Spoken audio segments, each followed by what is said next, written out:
didn't put a foot wrong. That was a majestic performance, commanding from the front and with great skill in very difficult conditions.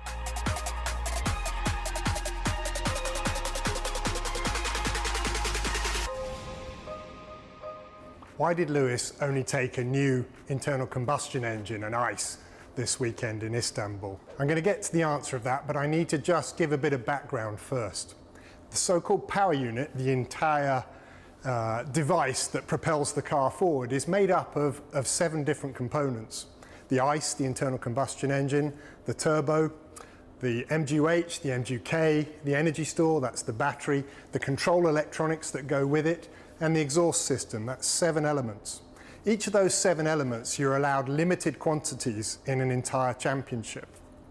If you replace any of those 7 elements above the minimum that you're allowed, sorry, the maximum that you're allowed, then you take a penalty, and you take 10 place penalty for each of the elements that exceeds its permitted number. In our car, we know that it's going to be a challenge to get to the end of the year with the internal combustion engines that Lewis had, the 3 that he's permitted. So we had to choose a moment where it was judicious for us to introduce a new one to give us a good shot at running to the end of the championship in good shape. Now, we could, of course, have replaced the entire power unit, but if you do that, then you're replacing each of those 7 elements, taking 10 places for the first, and then 10 places for the second, and then, of course, you're at the back of the grid. So the moment you take more than 2 elements, you're at the back, and you might as well take all the others to go with it. But in our case, the area that we wanted to give the maximum amount of reassurance to us over the remaining part of the season was the internal combustion engine. And if we limited our change to just that, then we could take just the 10 places, not be at the back of the grid, and then our biggest worry at that point would just be the heart and the mouth that we would experience at the start of the race, keeping our fingers and our toes crossed that Lewis would get round that first corner safely. And indeed, that was a very tense moment for all of us in that damp and slippery start, and it was a great relief to see him emerge unscathed around that first corner. Did we consider undercutting Perez around lap 36, 37 when most of the stops took place? The answer is yes, we did consider it.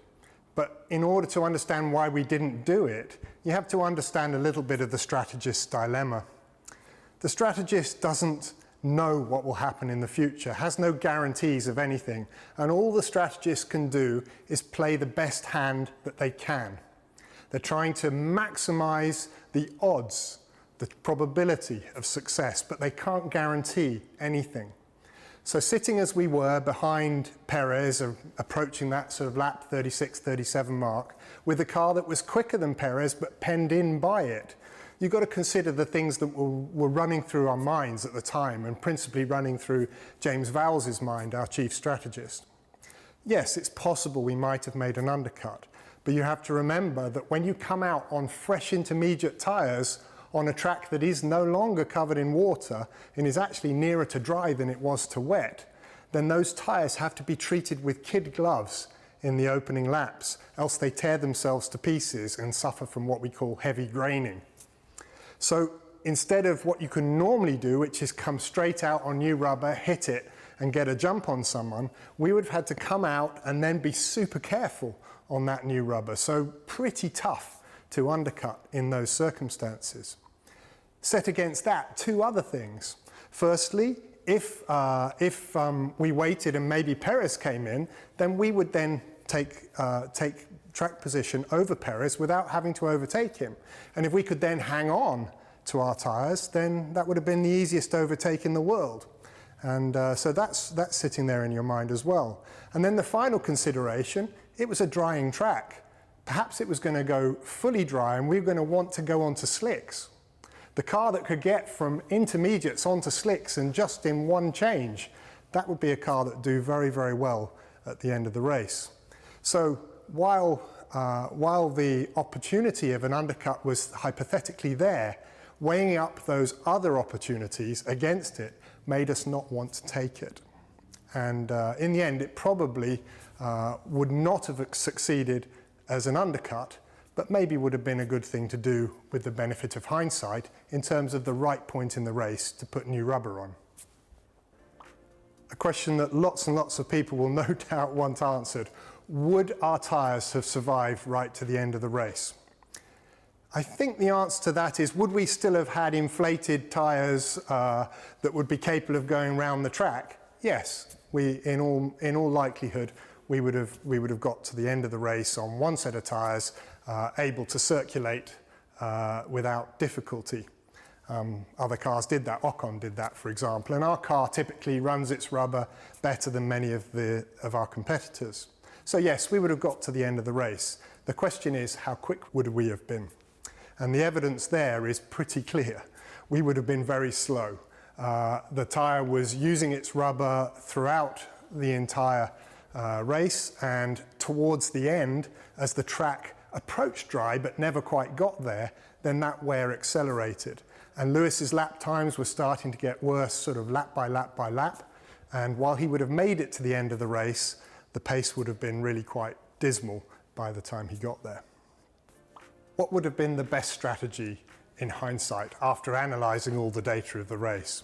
As ever with strategy, at the end of the race, it's always obvious to know what would have been the perfect lap, because at the end of the race, you have full visibility of what would have happened. However, if we look at it overall, the best lap time to have stopped would have been around the 36, 37 mark. That was when Valtteri and Verstappen stopped. And had Lewis done the same and then treated his tyres nice and gently, then in all likelihood he would have come in a strong fourth, maybe be able to pressurise Perez for third and perhaps overtake him. That would have been optimum. We didn't do that. We stayed out for longer than that, hoping that the track would go dry, hoping for a little while that the tyres would last, that they would hang on and we would get the easiest third place on offer at the time, simply by inheriting it from those that did do a pit stop. But a few laps into that extended run, when all the other people had stopped, and with Lewis's tyres going south pretty rapidly, it became clear that we wish we'd stopped a bit earlier. Now, I think the optimum would have been 36, 37. By the time we realised that we should have made that stop then and we were looking to cut our losses, it was around about lap 41. And that too would have been okay. That would have been a fourth place type of stop.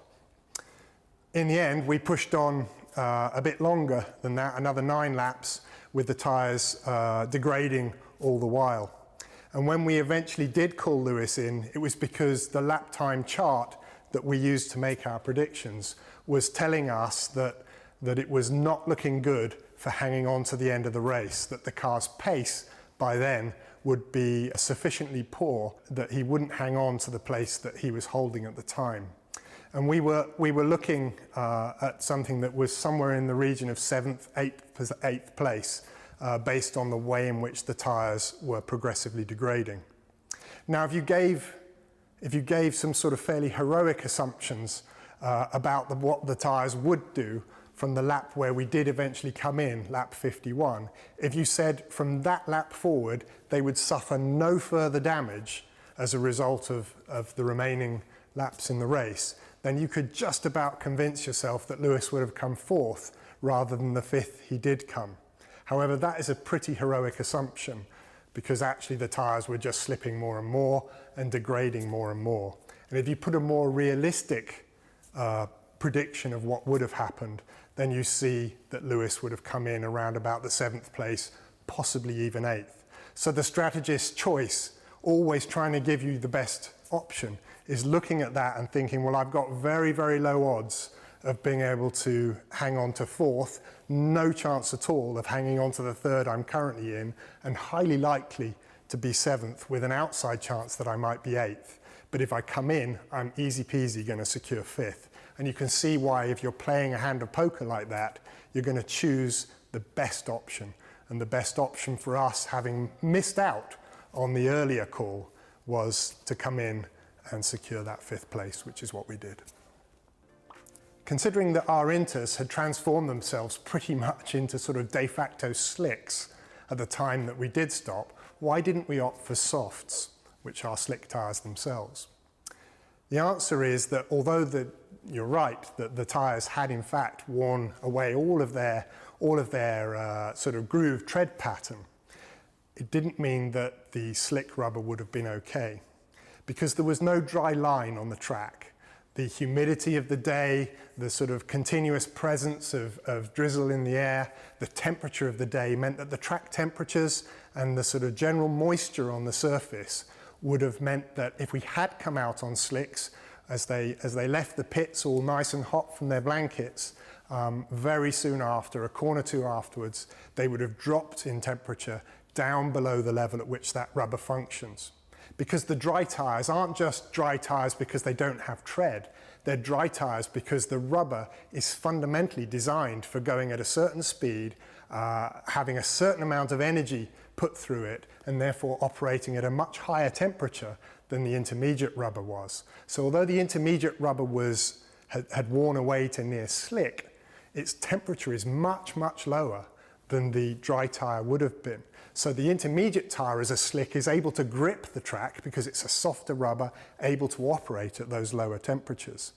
Put on a proper dry though and head out on a greasy, coldish track in those humid conditions, all the temperature would have gone after a corner or two, and it would have been a disaster. And indeed, the one intrepid driver who did try that, Sebastian Vettel, very quickly found that out. Why did Lewis lose as much time as he did in the few laps that we had after the pit stop? This is a phenomenon called graining that caused that. If you looked at Lewis's very first lap, when the tyres were absolutely virgin, he was closing in on Leclerc ahead at something like 3.5 seconds a lap in his first lap. But thereafter, he dropped back quite substantially, and in fact, Leclerc was able to pull away from him again. And far from chasing down the people in front on his new tyres, Lewis was actually under threat for a little while by Gasly and Norris behind. This behaviour, this quite sharp change of grip in the tyre, is caused by graining. Graining is when the surface of the tyre is gripping the road very nicely, but the rubber in between the carcass of the tyre and the surface of the tyre is being pulled this way and that as the car goes round a corner, and the tyre is going one way, the surface of the tyre is staying in contact with the road, the rubber is stretched and stretched and stretched, and at a certain point it just can't cope and it tears, leaving a bit of itself behind on the road and the car sliding as the tyre breaks free. This happens corner after corner with the tyre shredding itself as it grips and then breaks, leaving the rubber behind on the road.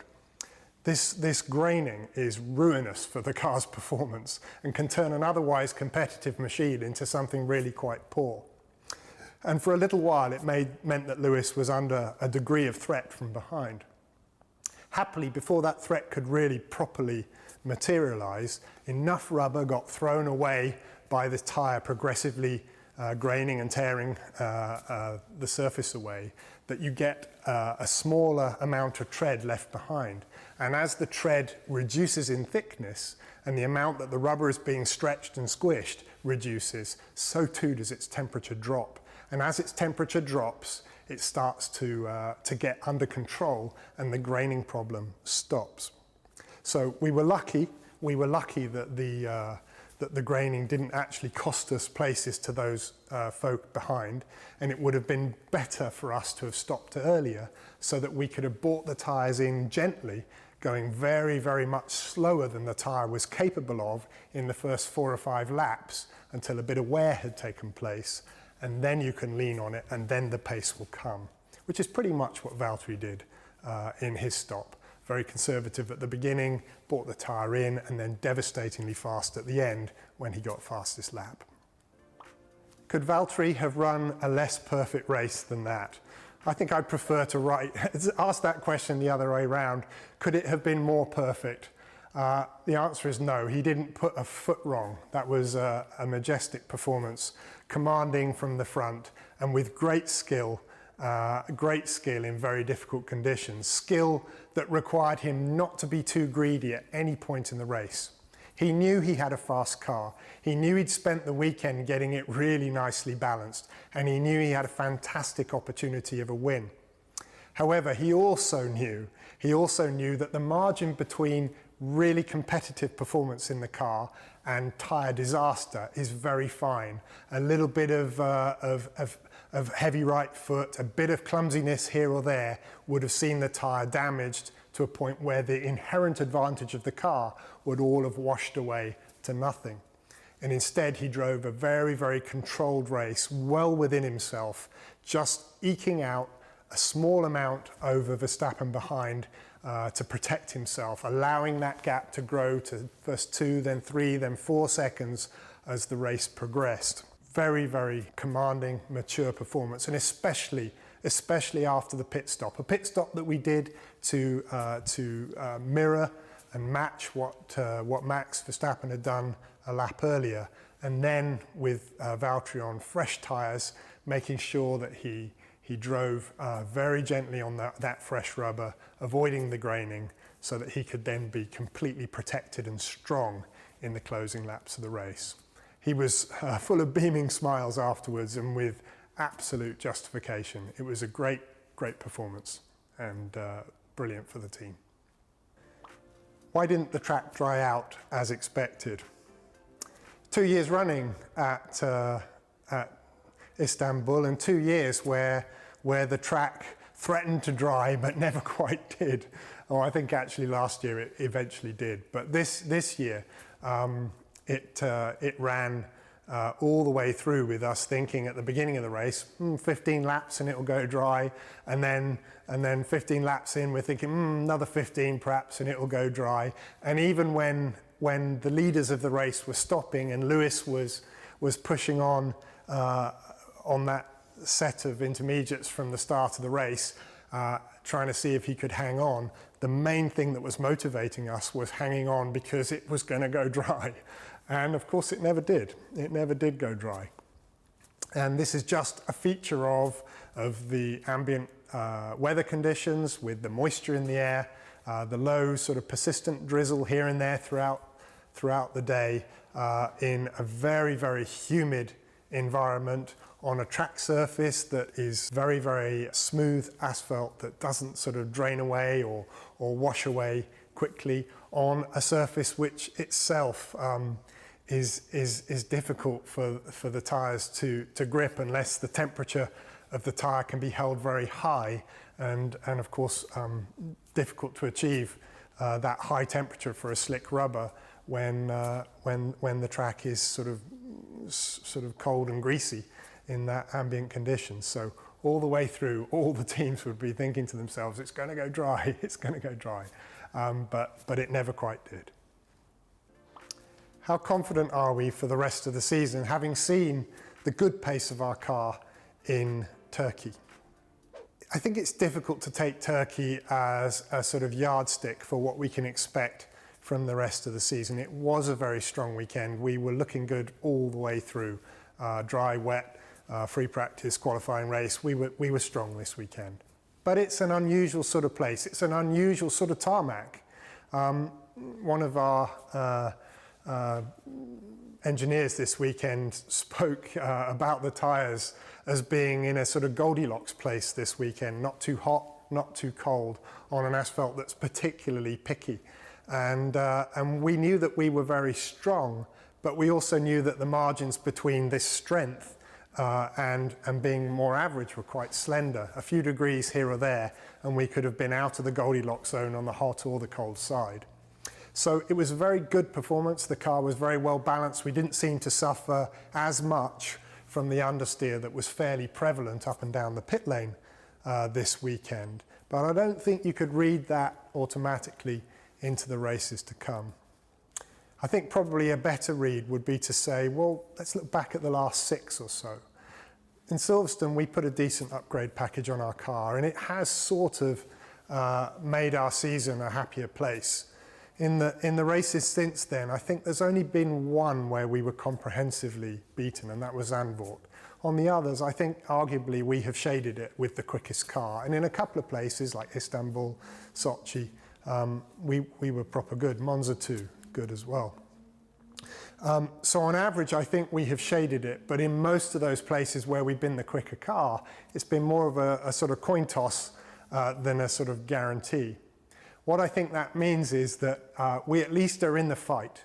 We are enjoying, as we said to each other at the beginning of this season, we're enjoying the hunt for this title, because that's what it's felt like ever since winter testing. We're trying to hunt down this title.